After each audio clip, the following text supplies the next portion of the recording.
Good evening, everyone, and welcome to another one of our Nativz co-streams. I'm Lisa, and I'll be your host tonight. With me, as usual, we have our beast, our own Mr. Zeth, and the heavy-to-carry sandbag. Hi, guys.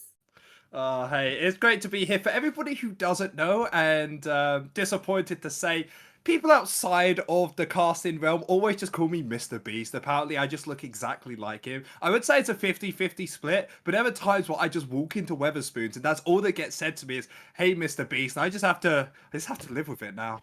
Yeah, and I had to make a joke out of it. I'm so sorry. Hey, sandbag, how are you? I'm doing good. The fact that we even made it this far into the stream without it getting mentioned on week 4 so far. I think we did pretty good, to be fair to us. I appreciate it, guys. Thank you. Because there are other streams me and Sandbag do together where it's the first thing that get put into chat is, it's Mr. Beast. He looks like Mr. Beast. So to have a place where it's lasted 4 weeks, I might have to find somewhere new now. Well, I try to be nice. And before we officially start tonight, let's take a look at Middle Scott talking a little bit about the rookie players. I'm Middle Scott, here for NLC TV and Rookies, the fresh solution to your roster building woes. People have said that rookies can have issues coming into teams, a lack of competitive experience, nerves when playing in games, or having to quit out of officials because they've run past their bedtime. But let me ask you, how many times has a veteran player on your roster been late for a scrim because they were visiting their grandkids, or had a nervous breakdown because you asked them to play a champion released after 2018? Really makes you think. Let's look at this another way. This is the minimum wage for someone in the UK aged 23 or over. Looks pretty steep if you ask me. Now compare that to a 7-year-old child that doesn't even know how to spell employment law, let alone know what it means, and that figure drops by an astonishing 100%. Now that's gold efficiency. Science is also on the side of rookies. According to research conducted by the top minds of r/League of Legends, as a player gets older, they start to lose mobility, and by the time they're 23, the bones in their fingers have completely fused together, leaving them with the mechanical prowess of the average Platinum 4 support player. All the more reason to go for a player who has the supple bones of someone who still drinks whole milk.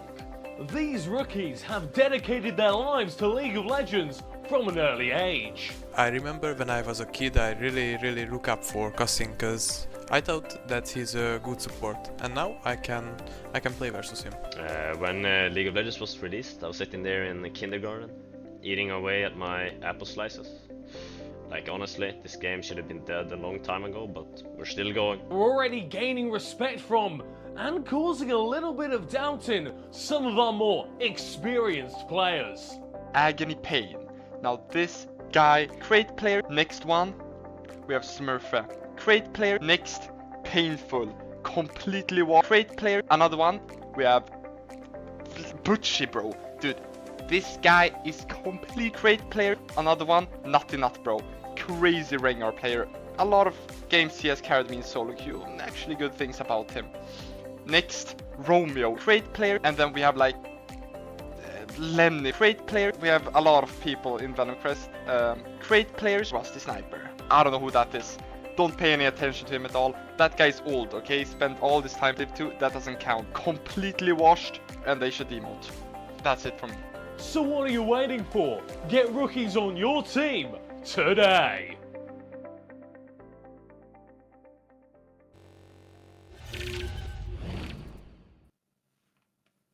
First of all, really cool video, but what I really want to point out is that we saw our own rookie wearing our t-shirt, which is now on sale on our store. And if you want to buy a Nativz merch, which is really cool, you can find the link on comment store.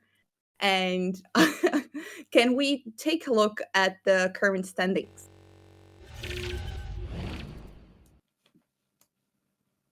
Amazing. We are still in first, sharing with a few other teams, but, well, Seth, what do you have to say about the current standings? Well, from the standards I've seen so far, it's a very close league that I wasn't expecting. Everybody before this season started, of course, thought that Lions Creed was going to be top of the pack, but everybody, there's 5 teams that are now 4-2, so there's everything to play for. And today we will be going up against Verdant, a team that is going to be moved the pack like us or were expected to be. But this is a team that's going to be very difficult to beat. And the main reason for that is not just because they're fully Danish, but because they have our old jungler of Joby. Do you remember the time when we went to EMEA finals? Do you remember when we went and got themselves to the 5th game against Carmine Corp? Joby was there on this team, and now we finally have to go against it. I'm going to be really excited to see how Nativz are going to adapt, and I'm going to be more interested to see if we have a little bit more knowledge on this team because we know how Joby plays. That's very fair. Sandbag, what do you think about the amount of teams we have now in first place? Yeah, like you said, it was supposed to be one head and shoulders above the rest, everyone else fighting for that second place, that like next level, when in fact half of your table is piled up all together in a big heap. So with this week being 2 of those teams are as our opposition, 2 4-2 teams, very important week to try and separate yourself and find that next like leg up. Try and isolate first right now. Let's see if we can get sole possession of it. Let's see how we go. And before we talk a little bit more about the games, I would also like to remind people that our watching party is going on Discord and is being hosted by our own Honeyvi, our community manager. So if you want to join her, you just have to use comment Discord and you can join the watch party. And continue on talking about the teams and the standings. Sandbag, could you do like a recap of what happened last week? Last week was overall a 1-1. At the end of the day, they did manage to keep themselves treading water, staying competitive. However, not at all the order we were expected it to be. DMG, with, to be honest, quite an upset up against us, were able to turn this absolutely chaotic half split push, trundle hitting structures, not team fighting, just circus 40-minute fight game. They got the edge at the end of it and were able to convert it. But at the same time, that second day, a completely different Nativz turned up. Up against Lions Creed, up against a team who are favored and who have not been finding their feet, but are still a stacked roster, was smooth sailing all the way through. Complete control, and everything seemed to click. Remember, it was comfort, right? It was Azir, it was Varus, it was things that they're familiar on. Nulu, Rusty, everyone playing their part, and 2 native squads. One frantic and rushed, one clean and controlled. W's and L's speak for themselves at that point. Yeah. And Zeth, do you think we might see a few of the same champions we saw last week, especially if we're talking about jungle? They probably really know the weakness of each other. What do you think we're going to see tonight?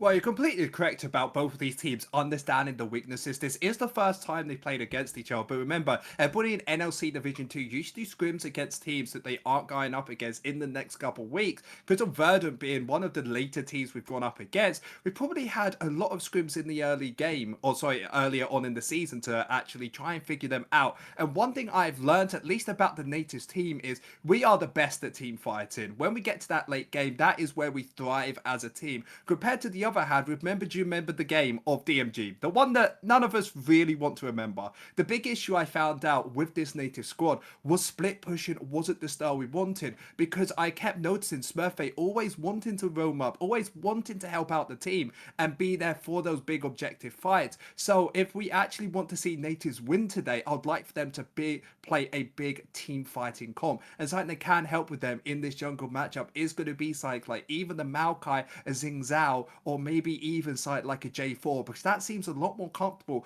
for our jungler of Jakey compared to that Vi pickup, which didn't really feel like it worked out for this Nativz team. Yeah, completely agreed. Maokai was just the right pick. It was really amazing and it made a difference. And what I wanted to talk about as well, we're still playing on the patch 14.2. So do you feel like this could influence the play style of the jungles we have right now? That's kind of difficult to say because a 14.2 did add a few buffs and nerfs to a lot of the champions in the jungle. Maokai got a little bit hit on the ultimate cooldown, making it a little bit longer than a lot of teams like to have. But I still think that they are very strong, very powerful, and they should be picked up in this meta. I still want the Maokai. The Vi can be viable with the certain right teams, but there are a few other champions in this jungle that can be looked at. A good example is going to be this brand. Okay, cool. Thanks for that. And it's time for drafts. Absolutely. As we load in, we are going to be seeing ourselves halfway through this one already. Maokai that you called out, prominent as always. That tree has been causing havoc. Again, 14.2. This isn't the adjustments, and so he is still full force, no nerfs. Yeah, Sandbag. I'm seeing a Pike there. Now, this is the League of Legends that I enjoy. Side that's aggressive, side that's there in the early game, and that's exactly what Pike loves to do. I'm kind of curious about why they picked it so early on. Of course, they know that Jakey and Nulu want to play, of course, Melio and Ophelia because it's already been picked. Pike does alright instead as well into Azir. There are quite a few squishy members, but I'm more excited to see what they want to pick for their AD carry of Gooby. He can go psych heavily aggressive like the Draven, but I'm just concerned that they're going to be able to ban them out with these next two. That's also, it's a great call out where are you afraid of Pike being taken away from you? How many scrims has Pike been running over that you need to actually take him first rotation and not taken away in that second set of bans here? If Kaisa is going to be on the table and Pike perhaps joining it? Yeah, no, I think that Pike's sort of like a comfortability pick. It did get a little bit of a buff a little while ago, making its movement speed even quicker with the more lethality you have. Because Pike has not really felt this good this season. Because of course I'm a Bard main. I love Pike on the side because it's the closest thing to it with a little bit more damage. So I'm really interested to see how Verdant are going to be trying to utilize around it. As we do actually see the Draven banned away. As I said, they need a heavy aggressive early game. The only one I saw was Kalista. That's already banned away. There's been so many bad that I'm trying to think of what champions can get paired with it. And so far, maybe an AP mage is the way to go because there's nothing so far that I'm thinking about that can really work with this. Something that hasn't been finding that much success is also a Samira. Perhaps the lethality MF can also fit that style, and it will instead be this MF. A little bit more reliable. You will always contribute an ultimate come hell or high water. You will be useful, and it is a nice solid lane bully to try and make sure that Melio Ophelia stay down. Yeah, I'm actually so surprised I don't remember Misfortune as a pickup. It's been so long since that has been in the meta. I remember the days of getting that big team fight comp. Malphite goes in, MF on top, and it's just a good time for the whole entire team. However, MF very good in this Verdant comp, gives them a little bit more extended damage. Have the CC from Jobu to make this engage happen and keep them in the ultimate. So Verdant have a very strong early lane, and it's about if this Pike can find these early ganks. As decided, Natives have finally picked up their jungle of the Xing Zhao. I'm actually a big fan of this pick. Of course, the ultimate being able to push everyone away, keeping this Aphelios a little bit safer with this Azir wall as well. I think Natives have a good way of trying to kite away, but they have to play it perfectly because if any of them get caught in a normal skirmishy fight, Verdant are taking this game. Absolutely. Skirmishes versus team fight. You even said yourself, a return to form for Natives is a return to team fight, right? It's a return to things that you called out. The Azir, the Xin Zhao, Melio fits in that bucket. Let Smurfay hold the line. You don't necessarily need to play through him. Let him join and try and wreak havoc in those backlines. Yeah, completely correct about that. But remember, this game, I'm looking at both of these junglers. Jakey versus Jobu. New versus old. Who can get more done in this early game? I have to say, Verdant, they have easier ways of doing it, especially with the Maokai. Having that point-and-click CC. Having Pike support to make it so much easier to find these engages. But remember, if the side of Verdant don't find a lead in the early game, Pike starts to slowly fall off. Of course, the AD carry is strong, like an MF, but that's nothing compared to an Aphelios and Melio. So I feel like if Natives can survive this early game down bot lane, do these counter ganks, and get to this late game, that team fighting prowess we know this team for is really going to shine through. Absolutely. The other thing is Pike almost brings that X factor with his ultimate in terms of executes, right? He's able to turn fights that are close into absolute stomps. But if you're never within that threshold, it's a win more style thing, right? It's like these plates and the grubs that we talk about.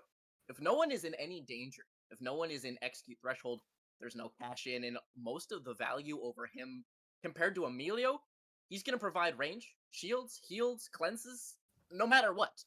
Be him 0-10, 10-0, or somewhere in between. Pyke is the one with a bit of agency and aggression, but is required to use it, right? There's no neutral, there's no fallback pattern. He's got to get involved and get leads. Yeah, this is a very unique way of looking at it. Is what's the biggest counter towards a Pyke? Maybe you think of Braum, someone who can tank his hook, but no, it's actually a Soroka, and the main reason for it is that threshold. Guess what? Soroka can ult it, could just press W on you, and you're completely above that HP limit. And that's one thing Melio can do later on into this game, is just press that ultimate, make sure that the Aphelios, even if they're low, are going to get above that threshold, and make where Pyke is going to have a difficult time to play these fights. So this even puts more pressure onto Verdant in this early game to make those leads, because there will come a point in time where the shields and the heals from Melio are going to just completely negate anything this Pyke's trying to do with those executes. Absolutely. They outpace the damage, right? You're getting more shields and more heals stacked up faster than Pyke can knock them down. Once he's done Hail of Blades in Q, he just kind of runs out of gas. And if you're above threshold, Pyke still makes the dash forwards with the R. He still connects, but now he's a Pyke with no spells in the middle of enemy team.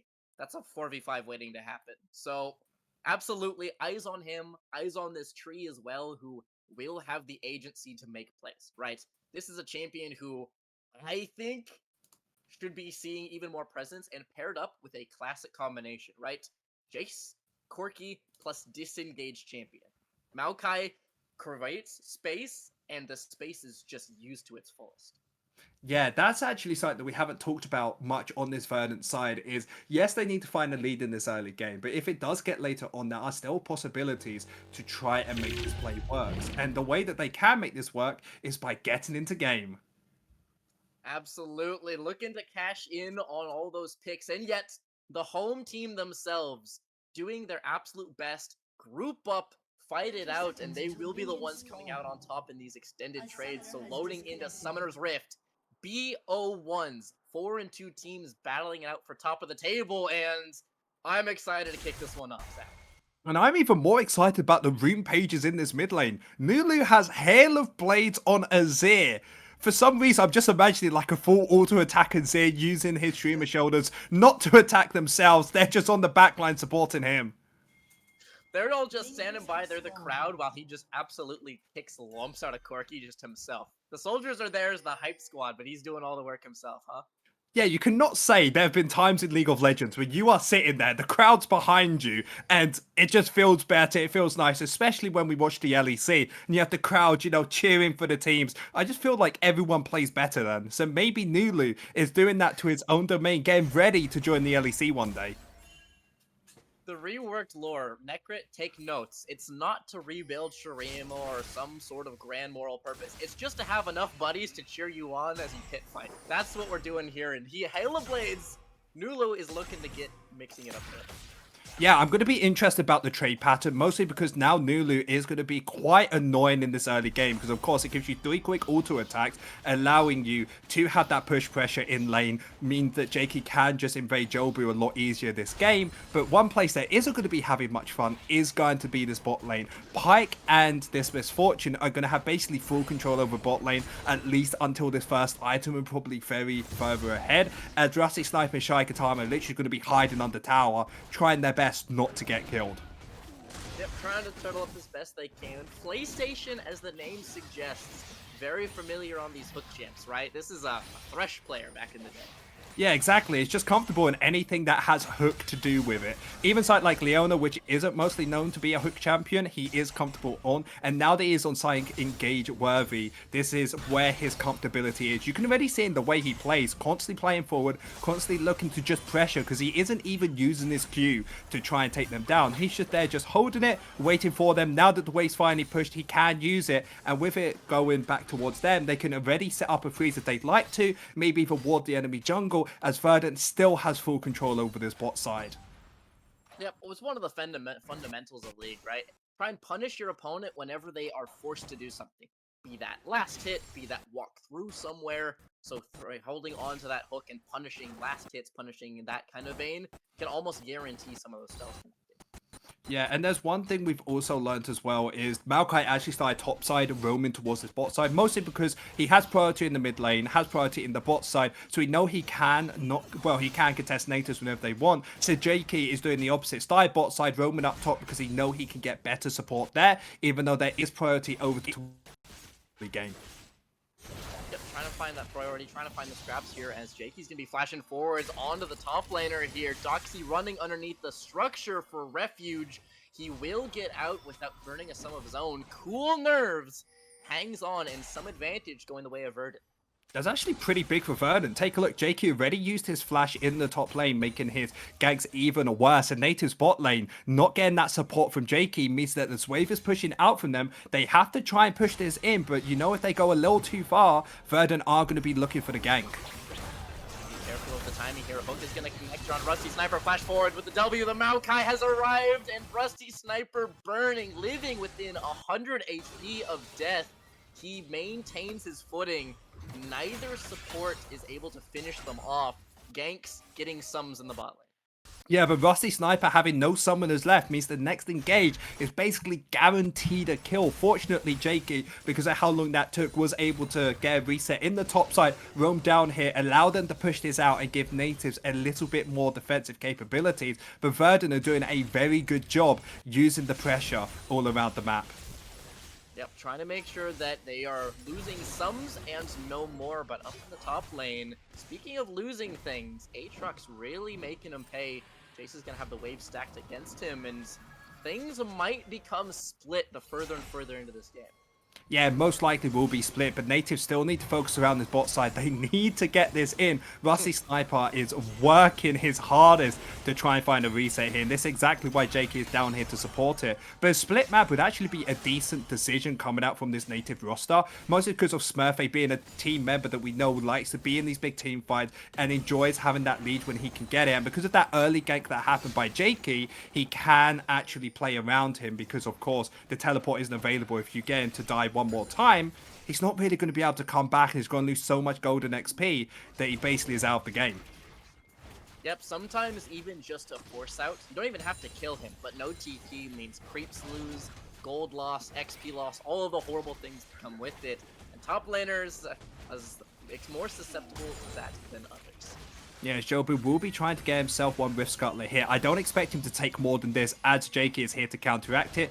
PlayStation is trying to be hero support, but one smite coming out does mean two will be going over. This one most likely over to the side of Nativz. And it's not a big win from Verdant, but because of the rotation out of PlayStation, at least they get one more. Yeah, Verdant are able to grab up a couple grubs of their own and get there before Xin Zhao, because in a heads-up duel, my money is not going anywhere near this tree. It is Xin Zhao all the way in a heads-up duel, Jones. Especially with that lethal tempo, because of this Maokai being so tanky, when those O2 attacks really start flying, he's going to be able to heal up more than Jobu is able to deal against him. However, Jobu acting going towards the top side now in the bot lane is like he really can't contest, does just allow Verdant to be able to push out this mid lane, push out bot, and start this drag without any contention. Even top lane, Nativz isn't having the best time, especially in this terrible matchup. Trying to do the best he can, farming up down to 200 HP, but he does have reinforcements arriving. You see the jungler en route on the vision, however, means that they will push him back and give some breathing space here to Smurf. I think they just wanted to push out this wave, making sure that Smurfy can find that reset, teleport back in, and feel a little bit more comfortable in this wave, because Nativz are doing everything they can to just try and stay safe, while on the opposite side of Verdant, they constantly keep hunting for these plays. However, Nativz are able to absorb this pressure, only down 100 CS, or sorry, 100 gold, so it hasn't really amounted to much at 7 minutes. Imagine being down 100 CS in 8 minutes. Something must have gone terribly wrong for you. The 8-minute flame horizon would be pretty dire straits for any laner, but fortunately, like you said, a couple hundred here or there, not so big a deal, and Nativz more than content for their Xin Zhao to play babysitter, right? That's twice now he's just wandered out of the jungle, pushed out a lane, gave his buddies a breathing room and a free reset. Yeah, and a free reset indeed. However, Nativz doing a smart job. Remember that teleport I talked about before? It means that he can't just teleport to this tower. So Verdant, he needs to fight his way in. It's been laid to the skies goes the Jace, but the chain's not connecting out of Aatrox means that it's still 2/3 of the HP left for Jace. He's going to be able to make it back to the XP and gold. And with the Maokai ultimate summoned up, he's going to have to block it up, but he gets 2 of the roots all the same. World Ender is going to be popped here, but the Jace blows him up. First blood to the top laner. Now Jakey forcing the 2 versus 1, flashing over the wall into his Azir's waiting arms. But it is still counter gank going the way of Jolbu topside. Yeah, big mistake coming out from the Nativz roster, thinking that they could stop him from getting to this tower. But Jace, whenever he uses all three of his abilities, gets that little bit more movement speed, allows him to get straight under, and then they can't do anything against him. Of course, Maokai coming up, stunning both with his ultimate, completely changes the pace of the fight, and that's first blood over to the side of Verdant. And the main pressure point that Nativz had has basically completely just disappeared. Yeah, you can see them stack up, trying to get one in front of the other, but just a slight misalignment ends up being Smurfay rooted. Pops the ultimate, but too little too late. It's going to be finished off. However, Morning Fishing here is PlayStation. Long hold of the hook, but surviving it, the encounter. Rusty Sniper taking half his HP and looking for more here. He's able to channel the Moonlight Vigil, flashing his way onto the pike. No fear of the fish as he is cut down to size. Rusty Sniper and Xiaoyi gutting him in a 2v2. Yeah, big turnaround from the Nativz roster, knowing that Pyke used his W for that engage, means he has no defensive capabilities to get out. So they instantly just say, guys, he is dead here, go, go, go. And that's exactly what happened, picking up that kill on the bot side, kind of leveraging out both of these lanes. And it still is going to be favored towards Verdant in this early game down in the bot lane, but it gives an opportunity for Jakey to maybe play around here again, because there won't be a flash available onto PlayStation for a little while now, so maybe there's a gank opportunity. It's a game of chicken down there with the hooks, right? Long hold from PlayStation. Rusty doesn't flinch, and instead, playing with the aggression, getting the equalizing kill to try and turn the gold very, very close. Yeah, the gold is going to be close between these two bot laners. It is going to be slightly favored still towards the Misfortune, even though the kill was to his side. That is mostly because of the gold lead of 20 CS towards him. However, Nativz, even if they aren't playing for bot side just yet, they are doing a very good job. Again, these Rift Scuttlers up top side. This is going to be their fourth. Doesn't mean that the Void spawned will actually be on their side for this game. However, that little bit of extra damage towards these towers may stack up later on, especially when they have players like Nulu and Rusty Sniper and champions that are so good at taking these towers. Yep, great siege capabilities and Rusty Sniper. Remember, flashing for the kill. So sums expended in aggression are not available in defense. So if they are looking to try and punish that, the 5-minute timer is the same regardless. Yeah, and it's actually kind of difficult for Nativz to try and play against it, because 4 members already moved down. Nativz were topside, but looking for a play. Zhao's going to be dashing forward, but outnumbered, trying to be outgunned here as he ties his way onto the Corki Valkyrie away to buy the space, and MF here to finish the job. Pyke en route, the shuffle is beautiful, walling them off. No advancement forwards and segmenting Maokai away from his squad. Excellent work by Nulu, isolating one and making it a trade of junglers instead of a pick. Yeah, Nulu just saved that play tremendously. Jake and Nulu had no opportunity to ever take that fight. They thought they had enough damage to push someone out, then instantly get themselves out. Remember, Verdant, 4 members strong, were right there. So they did turn this around. So Nativz are so lucky to come out even in that play. Something that we called out as comfort, right? Something they found success in that second game last week. Nulu on Azir. Player of the week. He's got highlights, and he's just proving time and time again, give me blue one Azir. They pick anything into it, it doesn't matter. Exactly, it's just so comfortable. Azir is going to be getting a few nerfs next patch, so it's going to be interesting to see if the side of Nativz will have that still as their first pick. But for now, 100% agree, Nulu should just keep piloting this champion. He just looks so strong on it, and especially having the 20 CS in this mid lane is really showing that it isn't just good late game for him, it's good for him the whole entire way through. Yep, you don't need to get to late on a champ that has this sort of playmaking, right? It's the joys of Azir. Yes, you have DPS, yes, you have fallback, but you can get involved early on. And speaking of getting involved, 4-man lean down here for Verdant, plus a package. Yeah, that structure is gonna take a beating.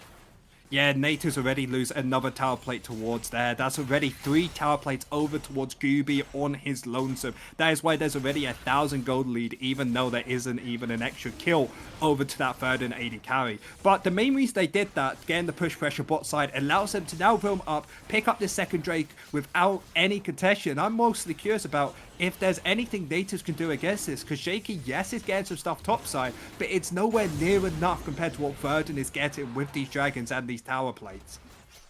Yeah, Verdant cruising along bot side. It's something to be expected. It's something even in draft that you acknowledged of.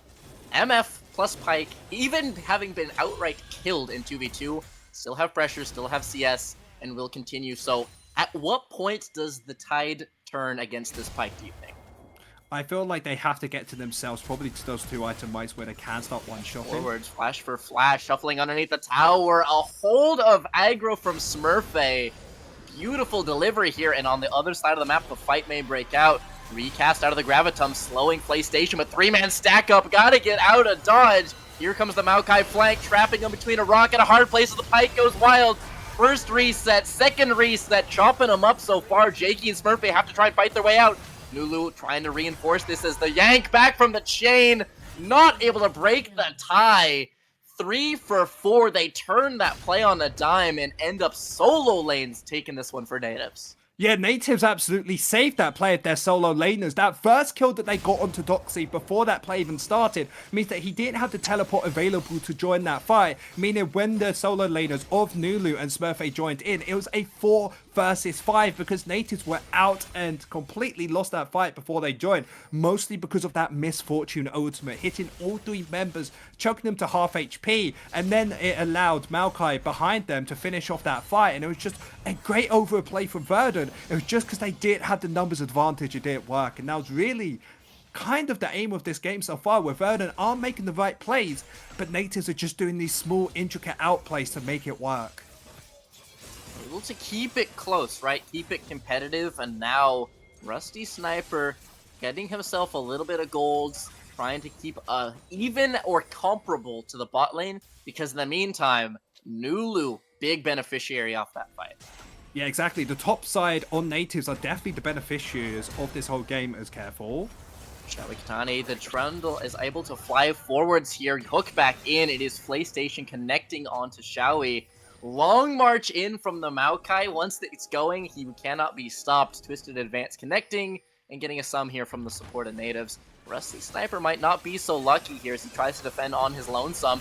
Maokai ultimate thrown up, taking up the tower aggro is the Maokai, and finishing him off is the Corki. Now it's up to Jakey to turn this around, able to get a pick of his own. Setting his sights on the MF, gonna be flashing over the wall is Jilbu.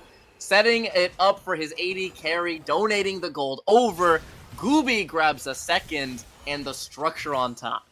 Yeah, there's a slight pocket of vision where Jobu was able to get through without getting spotted, so Rusty Sniper thought he was safe under that tower, especially when his support of Shawikatami was there in literally only 2 seconds after he died. Ultimate was available only 2 seconds afterwards, so if he was able to survive for just a second longer, that fight would have gone on the way of Natives, but Verdant instantly burst him out, had the numbers advantage, turned that around and got themselves 2 kills off this, and I know there is a 2,000 gold lead to Natives, or sorry, to Verdant. Blocking that E with his body is the Pyke, but the hook still out of range. Flash used by Yazir. The Emperor is going to be forced back, but remains intact.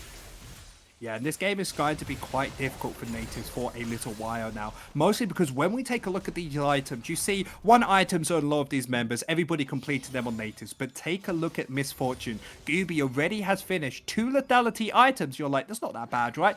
2.5 items at 17 minutes. If this Misfortune is looking in your direction, you are just going to get absolutely popped. Pulled apart in a single channel of that R, and the Maokai setup. That is the even scarier component, right? MF Ultimate is a massive AoE, but you can be walked out of. It's all well and good until the Maokai gets his hands on. Yeah, the Maokai, if he ever finds a good ultimate onto any of these core members, they will just get shut down. However, 300 gold shutdown on her. Trying to get ahead of the play. Very nice use of the movement speed here. The strut keeping them out of the reach of the spear means that MF is retreating, but losing her mid T1 safe.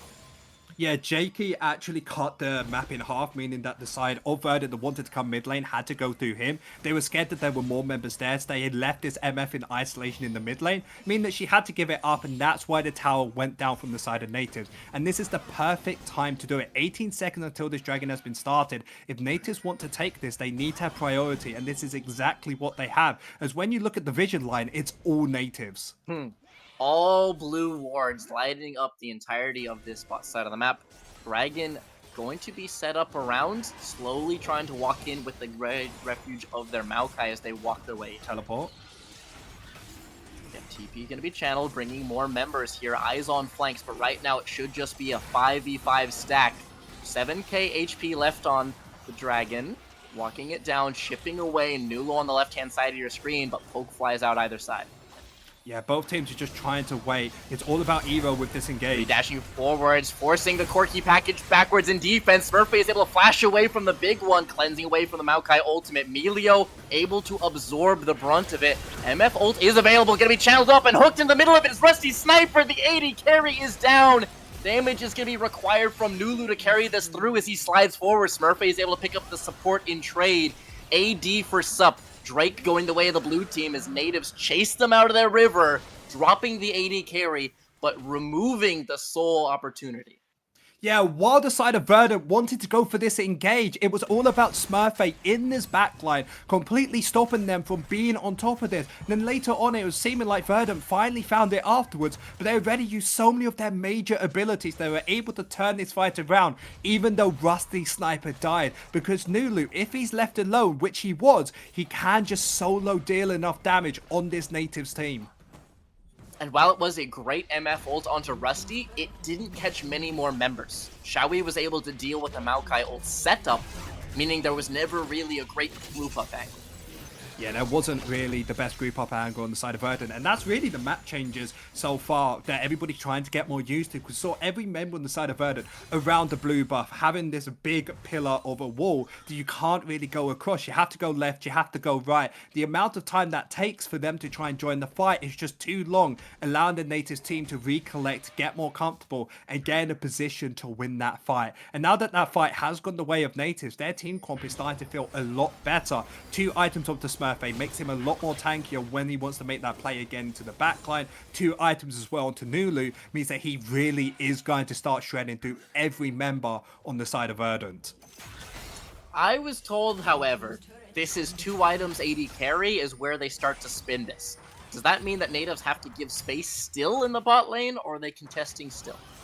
I mean, I still think they have to give space over towards the enemy team, because if Verdant, if they find an engage with either Rusty Sniper or Nulu without trying to use too much on that, they will still, of course, lose the fight, because their AD carry and mid lane are so crucial to this. Nativz need to find a way to try and get out a lot of these major abilities, either the Maokai ultimate or most importantly, this MF ultimate, because once that's down, if the side of Nativz are still prepared to fight, they are going to be in a great position to win it.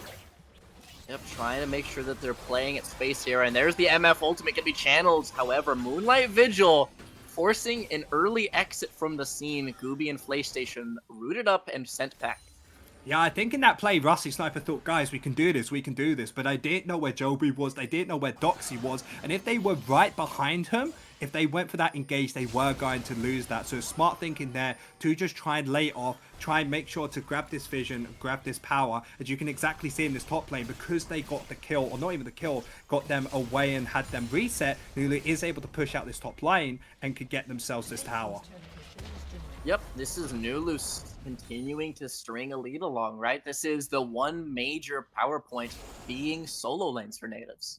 Exactly, 1,000 gold lead over the opposition. That's mostly this 40 CS different over towards the side of Nulu. He's done a very good job of whenever this Corki's tried to roam down bot lane, poking away at this mid lane tower, making sure to keep up on CS. And you can already see that in the bounties over on the side of Nativz. 650 gold if Nulu dies, 450 on Smurfy. We can really tell which 2 players have done amazingly this game. Yep, members, beneficiaries of fights, they are able to succeed in the lane, in the scraps as well, trying to make sure you're continuing to play off them. You can pick off Rusty Sniper, but Nulu is gonna hurt if he finds himself on the receiving end of one of those PlayStation hooks. Yeah, Nulu's definitely going to have a few difficulties if he is on the end of that. However, Rusty Sniper and Nulu both have ultimates almost available. Flashes are up and Ghost for Rusty Sniper. So it's going to be very difficult to make this play work. Because Shy Katan, remember what his ultimate does. It cleanses away any CC. So even if Jobu finds this ultimate, there will be a way to try and get out of it. Yep, trying to have answers, right? Emilio is going to be to answer the Maokai. However, on the other side, the answer for interruption would be Spell Shield. 3 items completed for MF. You not only have to interrupt her once, but the second spell must land before that channel is stopped. Yeah, and that's actually a really smart purchase for her to have that as their first item. There's so many different ways to just try and get it out if one spell lands on the side of Nativz. Now that you have to take 2, it's become even more difficult because there isn't really any poke on the side of Nativz to try and get that out. The best you've got is maybe a Zir getting a Sand Soldier into your face, but even that, the range has been changed in the last year or two where it isn't as far as it used to be. Yep, no longer can you just stand under your mid T1 and poke them under theirs. However, Xin might be poking around here, channeling, finding their way onto the MF, flashing forward. Xin was able to make it uncomfortable, flashing away, but the Emperor's Divide not able to find the mark. Nulu is down. Now it's going to be up to the rest of the members. Rusty Sniper's going to be chopped down by the package. Solo lane's on deck, but it is up to Smurfy, who's continuing to march his way through the fight. World Ender living up to the name, flashing forwards for the sweet spot. Triple kill over the Aatrox. Corki must flee away with the Valkyrie. In retreat he goes, peppering him with spells on the exit. And it is one man standing on either side, 4 for 4, in an extremely close fight.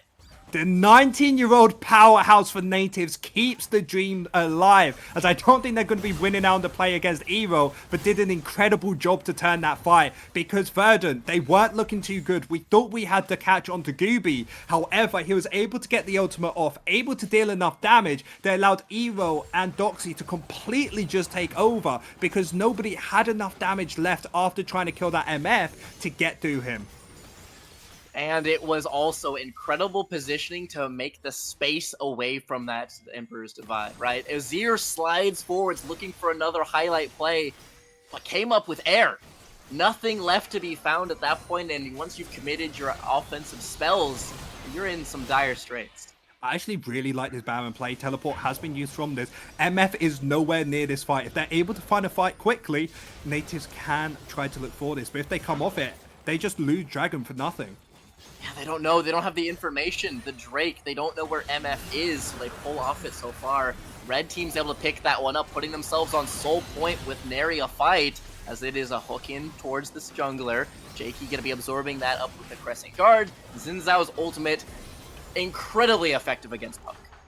Yeah, Xin Zhao's ultimate is able to do so much against that poke, able to allow them to save this mid lane tower, alleviate a lot of the damage. Fortunately for Nativz, even though they lost the dragon, it is only soul point. It will be a mountain soul if Verdant are able to pick up the next dragon. But Nativz, they are still farming up almost 3 items onto their AD carry, 3 items actually onto Nulu now. All they have to do is win one big team fight, get this Baron, and the fight should basically always be going their way. It's tough to separate these teams. This is 12 kills apiece. This is gold within a K. It is Verdant slowly building advantages, but Nativz refusing to let it break, right? Bending, but not giving out so far. It's only just over 1,000 gold lead to 26 minutes, which is basically nothing. The only major differences you see is Smurfy versus Doxy in the top lane, when of course 3 items completed for Smurfy is basically a whole item up against him, and that's the exact same story down against Verdant, as everybody is still just trying to contest for these objectives. And one thing I'm liking from this Nativz side is because they can get push pressure now from Rusty Sniper, because his auto attacks are quick enough to do it, trying to push out this mid wave, trying to set up this poke and this dive, because if Nativz ever don't have vision on the enemy team, Verdant become a lot more scary to try and face. Yep, when you're walking through that thicket of spells here, is there's going to be a second Baron start, and they've got great DPS. Red, white, plus Azir damage. It's down to half HP already, and they're looking to burn this one all the way to a crisp. 3k HP, MF Tunnel over the top of it. The smite comes through. Rusty Sniper backpedaling alongside Nulu. The carries are alive. Smurfy holding the front lines in the middle of 4 people. He has a GA available. The terrain created by the Emperor. He drops in GA. The top laner will be felled, shutting him down and corralling the rest of natives over to the side of your lane. Over the wall they go, able to throw out a Moonlight Vigil to deter, and continuing their exit, they get 3 out with Bear Puckle. Yeah, 2 people dead on the side of Native. They will take that Baron if they're able to get out here. Over Jakey, looking bad. Eating poke and well within the barrier of that Pike ultimate. You can see PlayStation, bottom of your screen, lurking in wait, but not able to come up with it. 3 members wearing purple, Smurfay dropping bounty. Yeah, Jakey still had Flash available, and if anybody has ever played Pyke when the enemy team has had Flash, that is just no fun to play against. You try and ult them, they flash out, and you're dead because you've used every ability to get in. That is the main reason PlayStation didn't actually want to go for that play. But let's take a look at what actually happened. Verdant are able to get themselves a 2,000, well, overall a 2,000 gold lead at the end of that play. I don't think that's worth having 3 members on the side of Natives with Baron, but it's all going to be about what they can get off it, and maybe Doxy is it.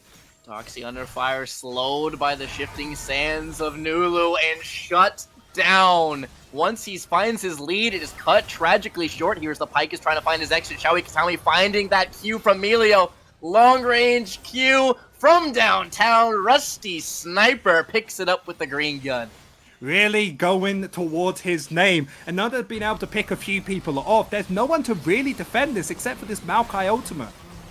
And it is cleansed immediately. Melio addressing the threat with immediate vigilance, and they continue to batter down this bot T2, picking up the structure goal. Yeah, and from this Baron play that wasn't going their way, went from a -1,000 gold lead to now being +600, actually being beneficial towards them, especially when they can get themselves a tower, can get, most importantly, vision in towards this blue side jungle of Verdant, meaning that when the dragon is spawning in the next 40 seconds, they already have a vision for this. And talking about vision, the PlayStation's been on fire with 111. Yep, when you're rocking Grade first and also a Ghost Poro, as you might have to call off the Vision Hunt, the move speed out of the ultimate will be the only thing required, but you are printing Vision score on this champion. You're running around with pinks in hand, sweeping with Umbral and reds. You are trying to make the map as dark as possible as you set up to try and make sure your team has pockets to play poke from.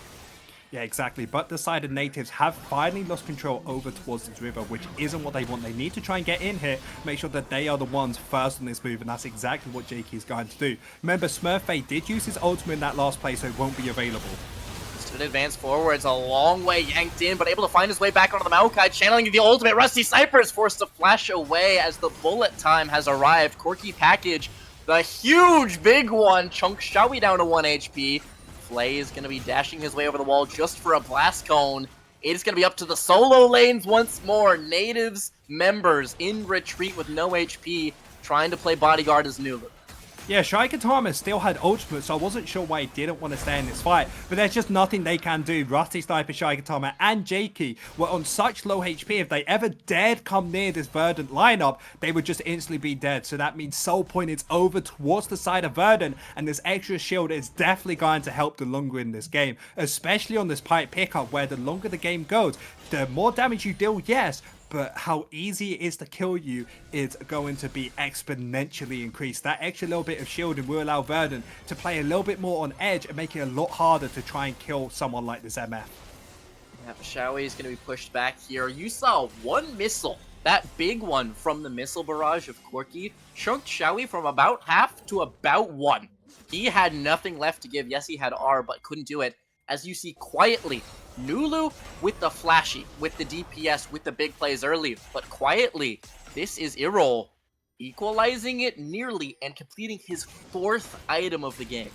Yeah, because we're starting to understand how this Verdant comp wants to work later on. You have Yubi, have the ultimate, to mostly burst out a lot of the big HP bars on the side of Natives. Then Corky fires his rocket, starts trying to poke you out, and then Pyke is there to finish you off. And even if Pyke isn't there to finish it, there is still a possibility to just try and push them out and get the objective. And that's exactly what happened in that last play. And now the only major objective still up in this game is going to be that Baron spawning pretty soon. This is the thing that Natives need to try and play around. That they need to have that first move, because you saw last time, whenever they have to go into the side of Verdant, it doesn't really work out for them. Much tougher to try and walk your way through spells, especially stagnant spells. MF Ultimate, Maokai effectively stagnant with how slow it moves. So trying to make sure that you are the ones pushing them backwards and not giving this opportunity. Amelia ult available and cleansing that Maokai ultimate. So yet again, the handshake of spells. Yeah, handshaking both of them, but they're not handshaking these Corky Rockets. Shoei Kitami is at half HP. MF Ultimate is still up and available, so they have to be so careful on the side of Nativz. They need to try and get in, try and clear this vision without taking any damage. And one benefit from this is Smurfy on the side lanes, as if they keep going for these 4 versus 5 fights, he can start looking for stuff up top lane and then can finally come in to help clear this vision. That's how he's found success before, trying to find his way onto the backlines. Remember that first Drake fight that we were calling was over the wall, wreaking havoc, and yet again, a tale as old as time. Native starting the Baron, red-white, able to burn their way through half of that HP bar. Smurfy over the wall, the bullet time flies, and he's able to one-shot Sniper! Rusty is down with the MF Ultimate. In retreat, our Native finding the hook. Emperor's Divide's gonna be spell shielded away. Marching forwards is Gooby, the spell shield to address the threats. They're going to be marching their way on in, picking up the Baron, but it heads between their legs, running for the hills. Smurfy is going to be chased underneath his tower. Tanking up forever is Maokai, hitting a Guardian Angel of his own. He's got Jakey en route, finding his way onto Flay Station. Smurfy is going to be battling it out, and with the help of his jungler, turning this around 2 versus 4. The last stand of the brand of members. They continue to fight and take 2 with them. Smurfy is doing everything he can to save this game, doing it to almost perfection, as he's the only member on the side of Nativz with this Baron still available. They do lose this mid lane tower, but that could have been so much worse. Because of Smurfy in the top lane, there is less than 1,000 gold lead between both of these teams. With a scoreline of 8-2-2, this man is on fire this game. Absolutely. He's just continuing to hold. There's no pure tank. He must basically ISO frontline. And DPS on top of that, just running amok in this game. Damage, tank, distance. He's doing it all and keeping them competitive, keeping them in this game when it looks grim. Well, Sam, again, interview of him afterwards, we get to see exactly why he plays and how he is actually this good. But remember, there is still a game to win on the side of Nativz. One benefit for them is Elder Drake is up in 1 minute 40. So maybe if they grab themselves that could be the way that Nativz turn this fight. But I'm starting to notice, how do they really stop this MF? Because if they don't engage on her, it seems like she constantly one-shots Rusty Sniper. And if they ever try to engage on her instead, she somehow just kills the front line. It seems like Miss Fortune is just doing too much this game.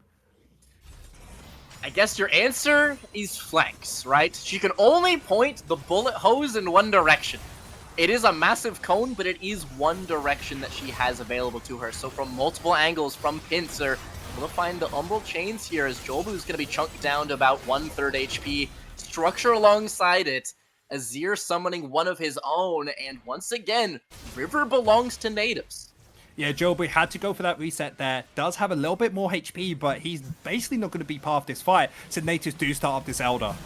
Yep, and they're burning it down. Look at the damage out of Azir. Smurfy playing bodyguard, keeping him at bay as best they can. There comes the MF ultimate, but it doesn't find anyone this time. Rusty escaping its clutches and finishing Jolbu. No HP to work with means the Maokai was not even a factor in this fight. Popping up Doxy. The Jace has damage, but does he have defenses? Finding the knockaway with the hammer form. Buying time for the recalls, but it is 2 men down.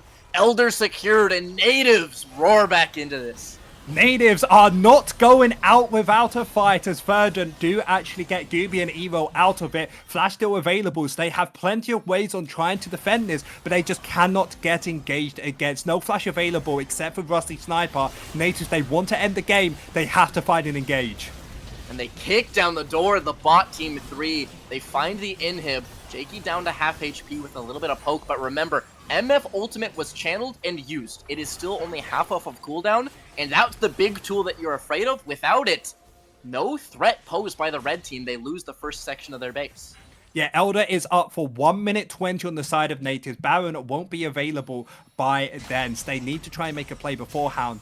Of course, they did get themselves an inhibitor, does help out. Now what Nativz need to do is, after they find their reset, start pushing up, push them under their towers, get yourself some good vision, and then wait for this Baron, unless you're able to find and engage onto them, especially Gooby. He does have Flash Available in the next fight, but you saw when that MF ultimate is down, Nativz just completely wiped the side of Verdant. They do indeed. You've seen such a good job of boxing them in. We were talking about how do you deal with MF Ultimate. Don't give it a chance to free fire. Just burn down the rest of the fight, and credit to Nativz keeping this Pyke in check. He has not found his footing in this game, not in Vision, not in anywhere else, because it feels like possession of River goes to Nativz. Picks go to Nativz. They have kept him in a box and remained there this whole game.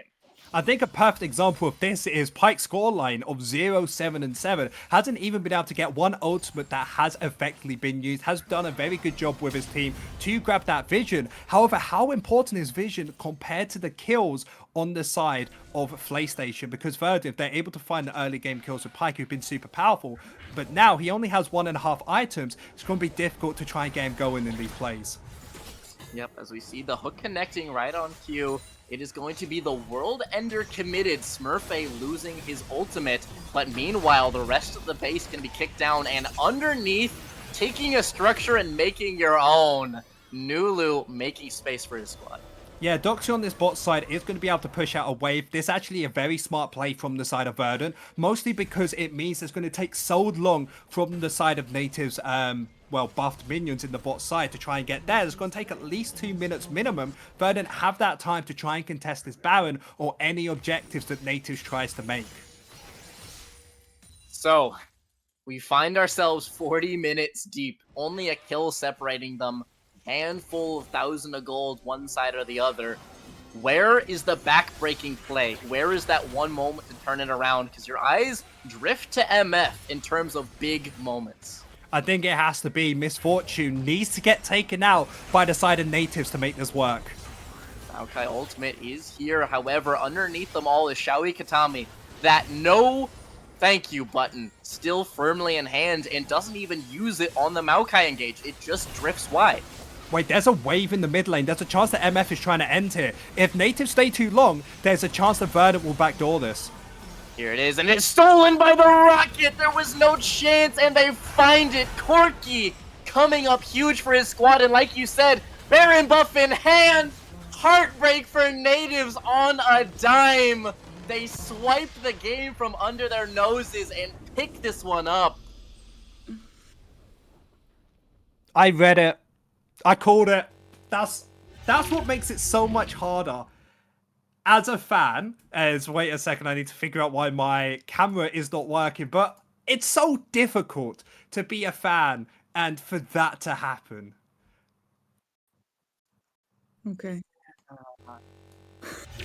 That is heartbreak of the highest order. You called it. It was MF, but in my head, take Baron, empowered recalls, you have creeps to end it, you have the threat dealt with. And then a rocket flies. And then Baron falls the other way. Lisa. I can almost hear the sad song from Naruto playing in the background because Jesus, what was this? I can't describe, because I felt on fire that game, how I felt like with everybody on the side of Nativz, especially Smurfette. If there's anyone to give an MVP, I don't care what anyone says, that man today deserves it. And what a game he's had, and what a game Nativz have brung us. A 40-minute slugfest where both teams punch for punch were against each other. If I have to see top 2 contending teams, that is the League of Legends I want to see. And it's so sad that Nativz lost, because all it came down to was one rocket. If that rocket did not land and it wasn't stolen away, the resets would have come through faster, made sure that they would have found that reset and would have been able to kill them before the base died. That's how close this game was. With everything that happened, I don't think there was more than a 2,000 gold lead to either of these two teams. It was just amazing. I was on edge the whole game. It was the kind of match that you want to watch because you're always there's always something happening and you don't know how it's gonna end. Very sad that we lost, but Fair play to Smurfy. Can we talk a little bit about the jungle? Sandbag, I'm too emotional, man. I think you have to take this one. Talking about I mean, it's like you said, it's so hard to try and isolate individual components when there's just this massive elephant of the room of the ending, right? It's this. Yeah. You get wrapped up in the kind of results-based analysis. It felt like they did have ways to address it, right? It was equal parts Xin Zhao trying to deal with the poke with his ultimate, Maokai trying to find engages, but it was answered in kind with the support. They were on parity and bullying back and forth. There was nothing huge leverage gain on either side due to good answers. And then a moment. We were talking about Knife's Edge. We were talking about close to separate. A rocket. Quirky damage is supposed to land on champs, not on objectives. He's supposed to be poking champs, Lisa. It was just so sad. Well, let's get over all the sadness and let's talk to the man of the hour. Murphy is here with us. So, hey, how are you? How do you feel after this game? I mean, it's a bit depressing losing like this because it was all in our control and it was one mid-wave. I mean, too short. I don't know. Yeah, it was very sad to see how it ended, but you did a really good job. So congratulations. I feel like Zach might have some questions for you. Smurfy, you played amazingly, by the way. I wanna say big congratulations towards that, because of course being a 19-year-old here in Division 1 can be quite difficult, quite stressful. But you did so well on these side lanes, and we all know it came down to that mid wave. Of course, you weren't able to push it through properly. They were able to finish it off. And then, of course, with that one rocket at the end, the Baron recalls didn't come through, and you couldn't finish it off. But what do you think you did this game to make it so close? Because there's so many major fights where I felt like you had that TP, you had that outplay, especially when it was only you and the jungler alive, and you were able to, you know, make a 4 versus 2 fight, able to go to a 2v2. So what do you think was the major thing you did today to get your team to make this so close of a game? I mean, I don't know. I just maybe I'm a little bit of an Ajax OTP, making the champ work when it shouldn't. And even though I get counterpicked, I'm not going behind in lane, even though it's a bad matchup. And I just I don't know. I'm just experienced with team fighting with this champion, so I just do the best I can in team fights, and it works out. Very fair. Sandbag, do you want to ask him a question? Absolutely. Again, credit where it's due holding this one together. I know everyone's kind of alluding to your age. This seems to be the week of rookies, with Middlecott putting his little video out there and referencing current babies. How do you feel the difference between scrim games and stage games as someone who might not have as big a bank of experience compared to some of the other players? I mean, it's a lot more controlled in official games. There are a lot of scrim games where there might be a fist fighting in bot lane, and they might have 2-digit deaths by the end of the game. But but in the officials, it's going really well in that department. And how do you feel about like your role in the current meta for both solo queue and competitive? I mean, for now, like tanks are always strong, but I feel like you can always find a bruiser in the team, and you can always create space with a bruiser, and so that's why I kind of play both. And yeah. Do you feel like the map changes with the bushes changes affected a lot the way you play on top lane? Oh yeah, I mean, I kind of like the bush changes, because then you can play like more isolated, play on an island, and then you can really like have a difference, like top lane wise. Like if you actually are better, you can just play your lane even more than you could before. So I mean, I kind of like it. Fair enough, Smurfy. There was one question I wanted to ask, because of course I've just sung your praises. I've said about how an incredible job you have. I need to ask about the trundle from, you know, the other day. I don't want to mention the team we lost to, because it hurts me and myself. But what happened that game? Because there's so many opportunities when I was watching it where you could have pushed further, maybe got another tower, but it always feels like your player style has always been play for the team, help these team fights. And what do you think really went wrong with the Trundle pick in that game? Yeah, I mean, it's kind of sad because there was one point where I could have just ended the game. But I mean, I like to listen to my teammates. So when they're like calling, "We need help! We need you guys! Please come help the team fight!" I'm like, Just tell okay, them I no. guess I Just will next TP. time, next time, just say no. I'm gonna win the game for us.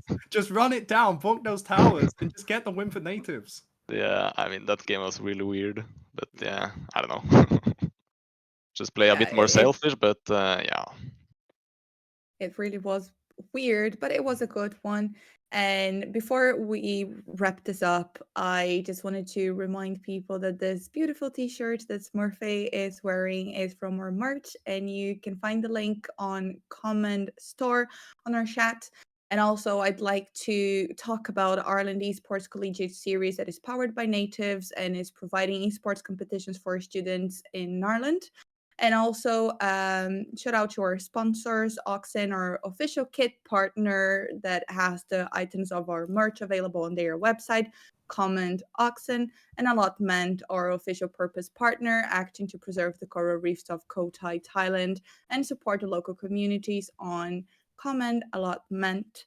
Smurfy, thank you very much for joining us tonight. Would you like to say something before we wrap this up? I mean, we'll get the top two surely. Even though we lose some games, we'll make it. Amazing. I love the confidence.